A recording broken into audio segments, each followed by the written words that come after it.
mbu njawulo ki eri wakati okufa kw'abalongo n'abatali balongo?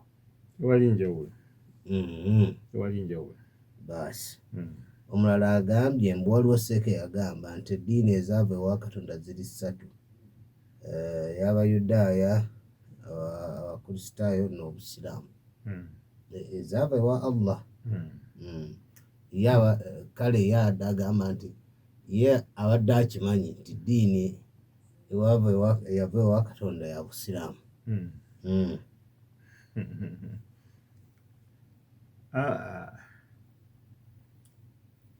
Allahu akbar kabiira. Eddiini kituufu Abayahudi ddiini yava ewa Allah subhanahu wa ta'ala, era nabbi Musa ye yabatumirwamu. Nabbi Musa alayhi salaam.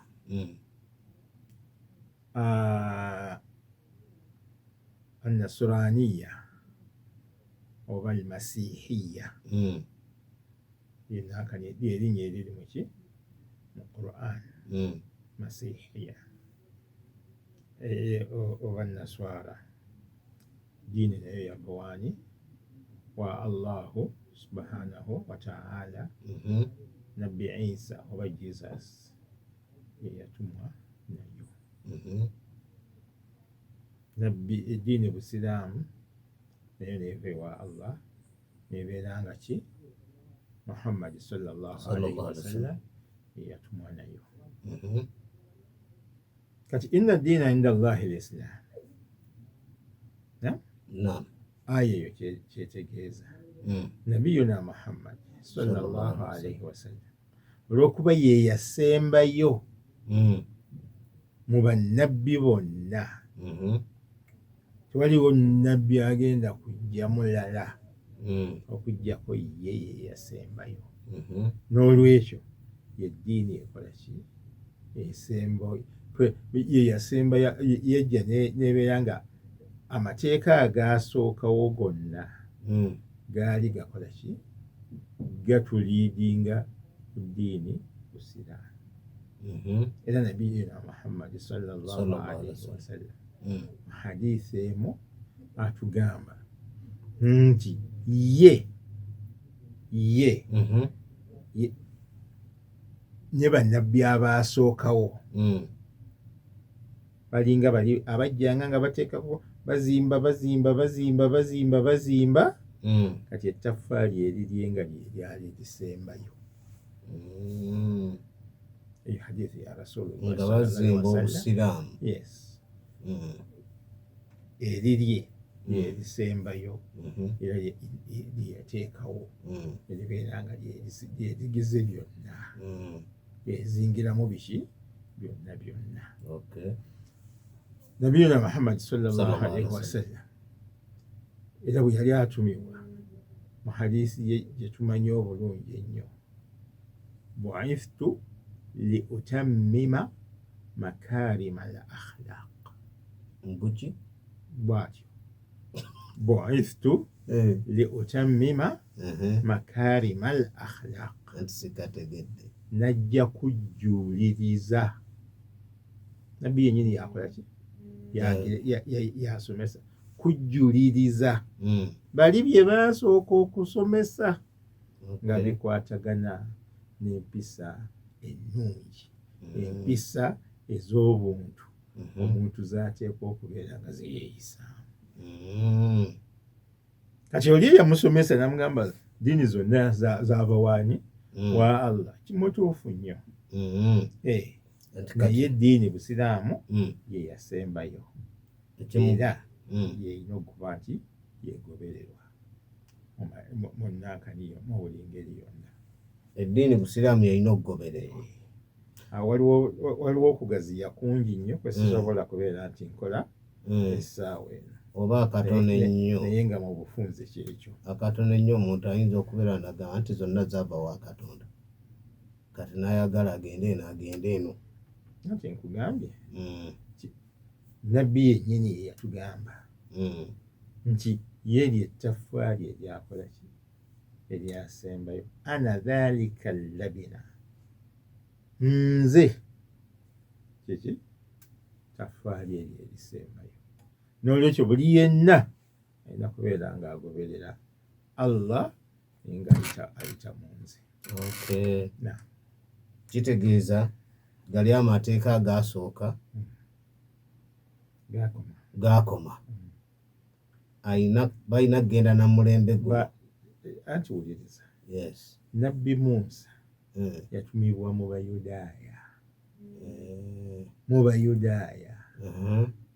Nabbi Isa n'atumibwa mu Banaswara oba mu Bamasiihiya.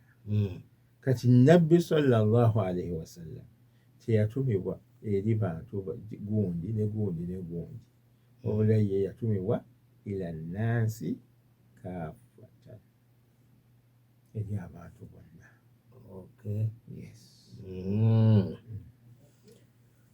Kyenda mu ssatu katonyezemu UFM.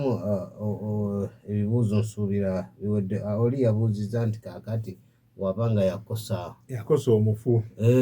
Kibuuzo ekyo kirungi nnyo, mwetondera ogenda ku kabbuli nnyo era kikwataganye n'omusomo gwaffe bulungi ddala. Tugambye omufu ali mu kabbuli tasobola kusonyiwa, era tugezangako kugenda kabbuli kwegayirira munnange nno nakusobya, nakola kino nkwegayiridde ensonyiwa. Awo oba okola shiriki. Ky'olina okubeera nti okola kwe kugenda nti ayi Allah,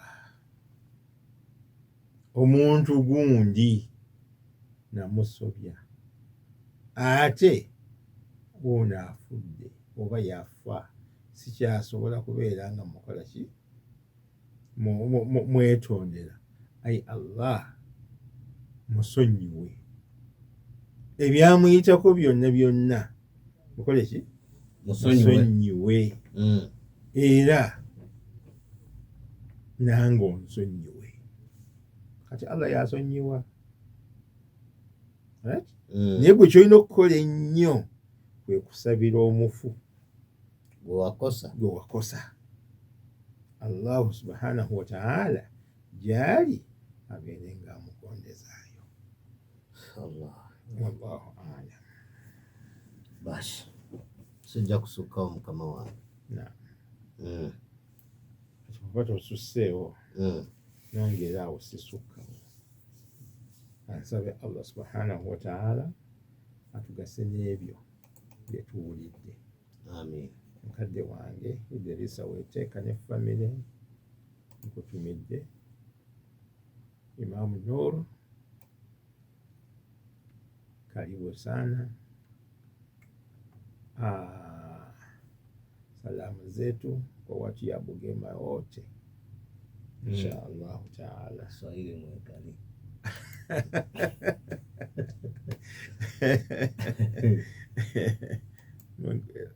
Mzee Kaluba kutumidde nnyo ne bayimaamu banno bonna, era tukole ffenna nga bwe tuteekwa okukola okusomesa abasiraamu. Abasiraamu babeere nga bakola ki, bayiga bye bateekwa okubeera nga bayiga, naddala ebikwatagana n'okuziika abafu. Abakyala bonna ababadde bawuliriza, bahajati n'abatali bahajati, mbatumidde abo abatagendangako Makka, saba Allah bonna abatwale Makka. Amiina ya Rabbi, amiina. N'abaami bonna mbatumidde, era nga nsaba Allah nabo abatagendangako Makka nga bandyagadde okugendayo, Allah abawa obusobozi babeere nga bagenda. Amiina. Nga bulijjo nsembyayo mikwano gyange ebiri, egyo gyoba gimanyiddwa, saagala na kugyogerako, mbaagala nnyo. Yasaba Allah abankuumire muli mirembe. Wa sallallahu ala sayyidina Muhammad wa ala alihi wa sahbihi ajma'in. Alhamdulillahi rabbil alamin. Assalamu alaikum wa rahmatullahi wa barakatuh. Wa alaikum assalam wa rahmatullahi wa barakatuh.